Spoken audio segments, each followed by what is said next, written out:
नमस्ते फ्रेंड्स, मैं आपकी दोस्त नम्रता। आज इस वीडियो में आपको बताने वाली हूँ कि साईं बाबा ने कौन से 11 वचन दिए थे जब वो समाधि ले रहे थे। जैसा कि हम सब जानते हैं कि साईं बाबा जब समाधि ले रहे थे, शिरडी जैसे मानो अनाथ हो रही थी, सारे लोग रो रहे थे, द्वारका माई लोगों से भर गया था, मानसापति, लक्ष्मीबाई सारे रो रहे थे। वो उनके अंदर एक फीलिंग थी कि वो अनाथ हो रहे हैं, अभी उनका कोई नहीं है, उनका नाथ जा रहा है। तब साईं बाबा ने 11 बात कही जिनको हम 11 वचन बोलते हैं। आज मैं आपको वही 11 वचन बोलने जा रही हूँ। इससे पहले मैं एक बात ये बोलना चाहती हूँ कि जब मुझे साईं बाबा मिले, जब मैं उनकी भक्त होने लगी, धीरे धीरे मुझे अनुभव होने लगे, मैं समझने लगी कि ये तो मेरे साईं ही है। तभी भी मुझे 11 वचनों के बारे में कुछ नहीं मालूम था। मैंने इंटरनेट पे देखा 11 वचन, और वो वचन पढ़ते पढ़ते मैं रोने लगी कि कोई भी इतना दयालु, अपने भक्तों के लिए इतना सोचने वाला। I just started to cry। और जब भी वो 11 वचन पढ़ती मैं रोती, क्योंकि उनकी एक एक बात में आपको दिखेगा कि वो अपने भक्तों से कितना प्यार करते हैं। मैं वो सारे 11 वचन रात को सोने से पहले एक बार पढ़ती थी। I was going through some issues। थोड़ी सी इमोशनल हूँ मैं, और नॉर्मली गर्ल्स आर इमोशनल, तो हमें प्रॉब्लम्स भी ज़्यादा होते हैं, तो थोड़े प्रॉब्लम्स चल रहे थे। एंड मैं रात को सोते वक्त वो 11 वचन पढ़ती थी और मेरी आंखों से अपने आप आंसू निकलते थे। कुछ टाइम के बाद मेरे प्रॉब्लम्स अपने आप सॉल्व होने लगे।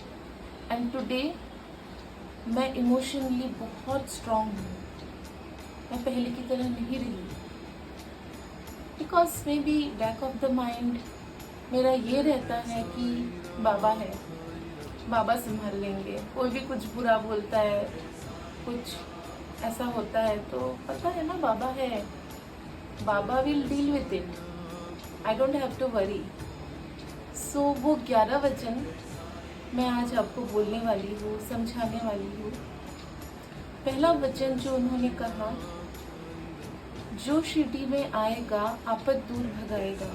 दैट मीन्स जो भी उनके भक्त हो, उनके भक्त नहीं हो, जो भी शिरडी के पावन भूमि में अपने पैर रखेगा, उसके दुख तभी से दूर होना शुरू हो जाएंगे।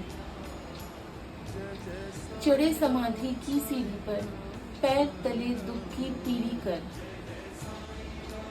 इसका मतलब जो उनके समाधि में चढ़ेगा, वो सीढ़ियाँ जो भी चढ़ेगा, उसके दुख पैरों तले चले जाएंगे, वो नहीं दिखेंगे, वो नहीं रहेंगे, वो प्रॉब्लम्स बहुत ही छोटे हो जाएंगे।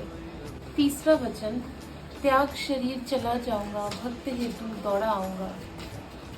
जब वो समाधि ले रहे थे, वो अपना शरीर त्याग रहे थे ऑफ कोर्स, एंड लोग रो रहे थे, तो उन्होंने भक्तों से कहा, त्याग शरीर चला जाऊंगा, मैं अपना शरीर छोड़ के जा रहा हूँ, लेकिन मैं भक्तों के लिए उनके एक पुकार पे दौड़ा आऊंगा। I will come to your rescue whenever you are in need, even though I am leaving my body। तीसरा वचन, मन में रखना दृढ़ विश्वास, करे समाधि पूरी आस। उन्होंने कहा, अपने मन को संभालो, अपने मन को मजबूत बनाओ कि ये जो समाधि है वो तुम्हारी हर आस पूरा करेगी। ये समाधि तुम्हें खाली हाथ नहीं लौटाएगी। ये चीज़ अपने मन में तुम गांठ बांधो। मुझे सदा जीवित ही जानो, अनुभव करो, सत्य पहचानो। उन्होंने कहा, मैं जा रहा हूँ, लेकिन मुझे जीवित ही समझना। मुझे सदा जीवित ही समझना। मैं तुम्हारे अनुभव में आऊँगा, मैं तुम्हें अनुभव दूंगा। मैं ऐसी लीला करूँगा कि मेरी शरीर इस दुनिया में है कि नहीं है, उससे तुम्हें कोई फर्क नहीं पड़ेगा। त्याग शरीर चला जाऊंगा, भक्त हेतु दौड़ा आऊंगा। मुझे सदा जीवित ही जानो, अनुभव करो सत्य पहचानो। मेरी शरण आ खाली जाए, हो तो कोई मुझे बताए। साईं बाबा बोलते हैं जो मेरी शरण में आते हैं, कोई भी एक ऐसा बंदा बता दो जो खाली हाथ लौटा है। लेकिन मैं यहाँ पे एक बात ऐड करना चाहूँगी। In today's scenario we do not have patience. हमें लगता है हम साईं बाबा के सामने पूजा कर लेंगे, रो पीट लेंगे and he will listen to us. वो हमारी मन की इच्छा पूरी कर देंगे। ऐसा नहीं होता है। साईं बाबा ने कहा है श्रद्धा और सबूरी। श्रद्धा रखो उनके ऊपर and wait. Whenever the right time will come, He will bless you with what you want. तो ऐसा नहीं है मैं आज रो रही हूँ तो मुझे कल ही कुछ मिल जाएगा। ऐसा भी होता है, मेरे साथ हुआ है। मैं रोई हूँ बहुत साईं बाबा के सामने और मुझे वो चीज़ मिली है जिसकी मुझे ज़रूरत थी। होता है, लेकिन आप ये नहीं बोल सकते कि हर बार होगा, क्योंकि कई बार हमें सबूरी रखना होता है। We have to be patient. Our questions will be answered, लेकिन एक टाइम पे।